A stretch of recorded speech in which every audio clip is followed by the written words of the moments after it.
Baligtan niya itong Radias Kadagatan, nagbangutan ang magtiayong Alan Labisig ug Fisolis gumikan sa pagkamatay silang anak nga si Chloe.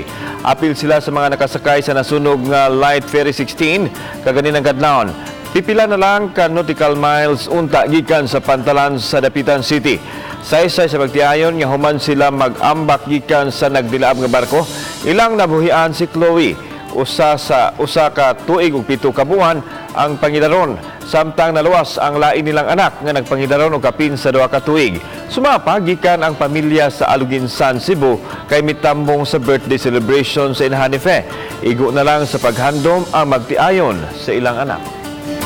Kabuntag sa'yo, mamasahiro ko, ngita na ako ito pagmata kay... musakay siya sa bao-bao, kay driver sa bao-bao. Musakay siya pag gawas sa bao, gikan sa grahe. Mudo to siya, muna mo mawilig yung niya, kahit 1 siya pagkamata. Ayagit siya ingon nga, dito pagkugos, sabaw pa to, isuroy pa nimo, kaya niyo ibalik, dahil kawas na ta, kay abot na ta,